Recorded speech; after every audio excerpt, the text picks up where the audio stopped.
7 animaux qui étaient plus effrayants que les dinosaures.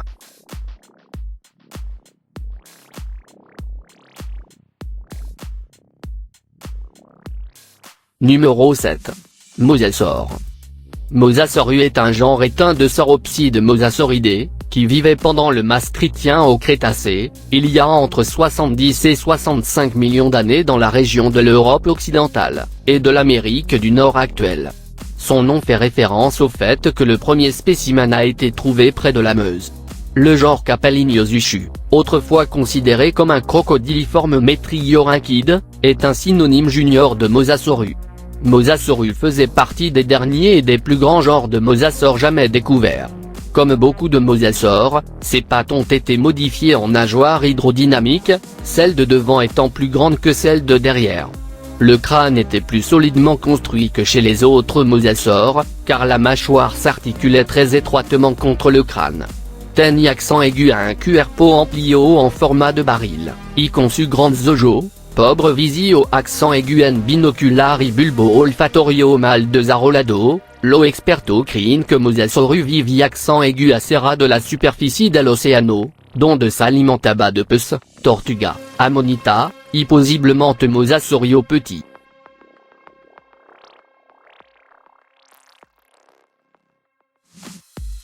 Numéro 6. Titanoboa.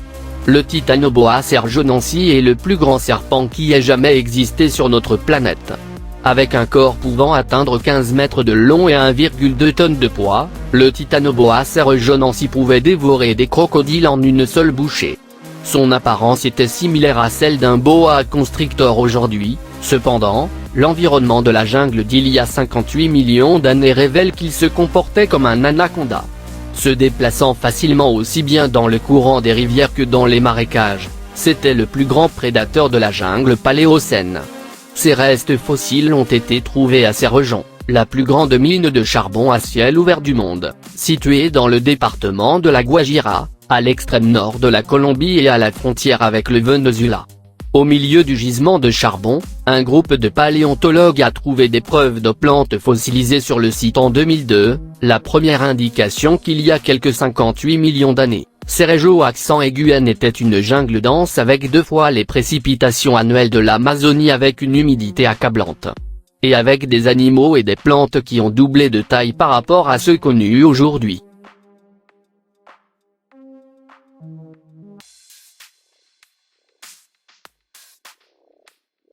Numéro 5. Nkleostheus.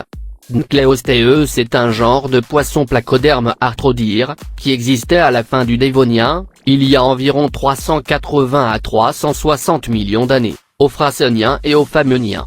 Certaines espèces ont été décrites, dont de nombreux fossiles ont été trouvés en Amérique du Nord, en Pologne, en Belgique et au Maroc. Nkleostheus était caractérisé par une tête blindée équipée de mâchoires avec des lames dentaires inhabituelles. Bien que d'autres placodermes rivalisaient en taille, Nkleostheus est considéré comme l'un des prédateurs marins les plus féroces et les plus meurtriers qui aient jamais vécu. Mesurant jusqu'à 10 mètres de long et pesant 3,6 tonnes, ce chasseur était au sommet de la chaîne alimentaire dans son environnement, se nourrissant probablement de toutes sortes d'animaux sauvages. Son crâne, plus le bouclier de poitrine, mesurait 1,3 m à son point le plus large et ses plaques d'armure 5 cm d'épaisseur. Leur capsule nasale n'était pas fusionnée au reste de la voûte crânienne, ce qui distingue les placodermes des autres vertébrés à mâchoire.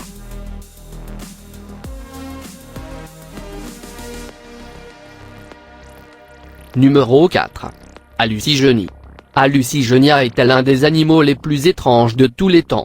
Hallucigenia était un petit animal de la classe Xenusia, mesurant 3 cm de long et 2 cm de haut. Le petit corps tubulaire de l'Hallucigenia avait 2 extrémités distinctes. L'une d'elles avait un épaississement arrondi, qui est classiquement identifié à la tête, l'autre extrémité se terminait par un tube ouvert recourbé vers le haut, considéré comme la zone caudale. Cette zone était ornée de 3 paires de petits tentacules, qui distinguaient à peine la tête de l'animal. Sa bouche n'était qu'un trou par lequel il aspirait de la nourriture. Un peu derrière elle avait 6 tentacules qui servaient probablement à détecter la nourriture, puisque l'Hallucigenia n'avait pas d'yeux. Il avait cette paire de pattes fines située presque sous le corps qui aidait l'animal à se déplacer.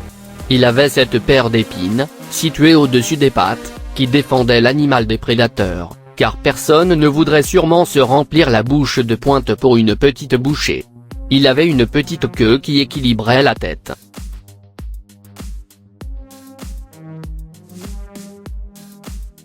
Numéro 3. Andrésarchus. Andrésarchus est un genre éteint de mammifères terrestres au régime carnivore, qui vivait en Asie centrale à la fin de l'Éocène, il y a environ 45 à 36 millions d'années. La seule espèce décrite est Andrésarchus mongoliensis d'après un crâne géant trouvé en Mongolie en 1923, par l'expédition menée par l'explorateur et chasseur de fossiles Roy Chapman André, d'après qui le genre a été nommé. André l'a d'abord correctement considéré comme un carnivore.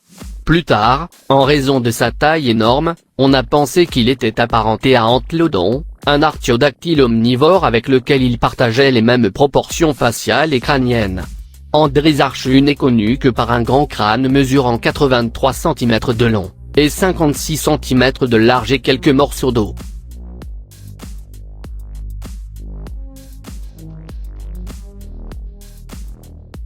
Numéro 2. Arthropleur. C'était l'un des plus grands arthropodes de tous les temps. Malgré sa taille, il était herbivore et se nourrissait de plantes en décomposition qui jonchaient le sol forestier au Carbonifère. Ce gigantesque mille-pattes a laissé d'impressionnantes empreintes fossiles sur les rivages sablonneux.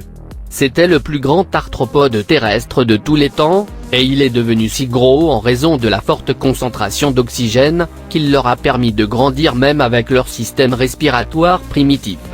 Les arthropleurs ont évolué à partir d'ancêtres ressemblant à des crustacés du Carbonifère et ont pu dépasser les arthropodes modernes, en partie en raison du pourcentage élevé d'oxygène dans l'atmosphère terrestre existante, et en partie en raison de l'absence de grands prédateurs vertébrés terrestres.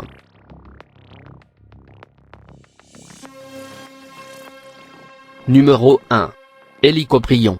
Hélicoprion est un genre éteint de poissons cartilagineux de l'ordre des eugénodontiformes, semblables aux requins qui sont apparus pour la première fois dans les océans du Carbonifère supérieur, il y a environ 280 millions d'années et ont survécu à l'extinction massive du Permien-Trias, et ont fini par s'éteindre dans le Haut-Trias il y a environ 225 millions d'années. Les seuls restes fossiles connus étaient les dents, disposées en une spirale fantastique qui rappelle beaucoup une scie circulaire. Les dents étaient dentelées, ce qui implique que ces animaux étaient carnivores.